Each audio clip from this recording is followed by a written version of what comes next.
मृत्यु के बाद आत्मा का क्या होता है? 13वीं तक मृतक की आत्मा घर पर ही रहती है? आखिर मृत्यु के 24 घंटे बाद ऐसा क्या होता है कि मृतक की आत्मा घर आती है? ये सब बातें जानने के लिए वीडियो को अंत तक जरूर देखिए। सबसे पहले मृत्यु से कुछ घंटे पहले इंसान के पैरों के नीचे से अर्थ सोल चक्र डिस्कनेक्ट हो जाते हैं। इसका मतलब ये है कि इंसान का धरती से कनेक्शन टूट जाता है और पैर ठंडे पड़ जाते हैं। मृत्यु से पहले इंसान को उनका पूरा जीवन जन्म से लेकर मृत्यु तक एक आभास के रूप में दिखाई देता है। विज्ञान के मुताबिक ये सारी चीजें लगभग 7 मिनट का होती है। उसके बाद इंसान का दिमाग काम करना बंद कर देता है और अंत में इंसान अपनी सुनने की शक्ति भी खो देता है, जिसके बाद एस्ट्रल कोड टूट जाता है, जो कि एक तरह से शरीर और आत्मा का कनेक्शन है, जिसके टूटने से आत्मा शरीर से मुक्त हो जाती है। काफी लंबे समय से शरीर में रहने के कारण आत्मा बॉडी को छोड़ने से मना करती है और फिर से बॉडी में जाने की काफी कोशिश करती है, लेकिन ऐसा होता नहीं है। जैसे हमारे लिए किसी की मृत्यु को स्वीकार करना मुश्किल होता है, वैसे ही आत्मा को किसी भी शरीर को छोड़ना काफी मुश्किल होता है। शरीर छोड़ने के बाद आत्मा बॉडी के 15 फीट ऊपर हवा में तैरती है और वो अपने परिजनों को रोता हुआ देखती है। हिंदू ग्रंथों के अनुसार मृत्यु के बाद रात के समय अंतिम संस्कार नहीं किया जाता। सुबह सूर्यदेव की पहली किरण के बाद ही बॉडी को जलाया जाता है। अगर किसी व्यक्ति का अंतिम संस्कार रात को किया जाए तो उसकी आत्मा प्रेत योनि में प्रवेश करती है, जिसके बाद बस सदा के लिए हमारे डायमेंशन यानी कि आयाम में भटकती रहती है। एक बात वो भी है कि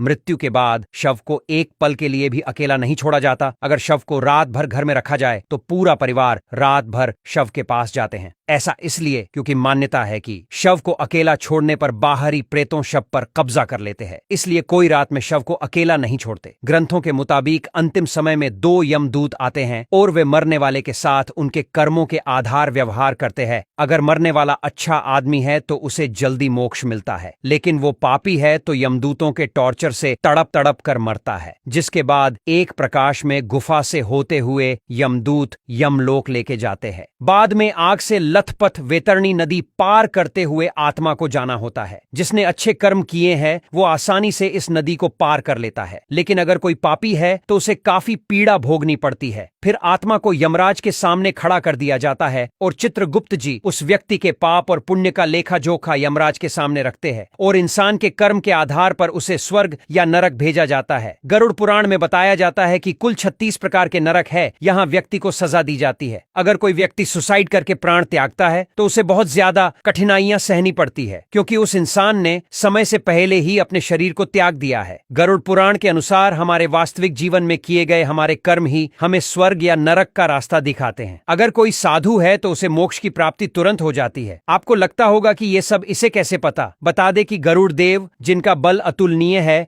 वे एक साथ 100 इंद्र को पराजित कर सकते हैं। गरुड़ देव स्वर्ग से अमृत कलश लेकर उड़ गए थे, लेकिन उन्होंने अमृत पान नहीं किया। उन्हें बिना अमृत के ही अमरदान प्राप्त हुई है। ये वरदान उन्हें स्वयं श्री हरिनारायण ने प्रसन्न होकर दिया था। गरुड़ देव तो अमर है, उन्हें नहीं पता कि मृत्यु के बाद क्या होता है, इसलिए जिज्ञासावश उन्होंने श्री हरिनारायण से ये प्रश्न पूछा और इसी ज्ञान को हम गरुड़ पुराण के नाम से जानते हैं। भगवत गीता में श्री कृष्ण ने कहा था, आत्मा न तो पैदा होती है और न ही वह मरती है, वो तो सिर्फ वस्त्र की तरह एक शरीर से दूसरे शरीर में प्रवेश करती है। मृत्यु तो केवल शरीर की होती है, आत्मा की नहीं। ये जीवन मृत्यु का चक्र यूं ही चलता रहता है।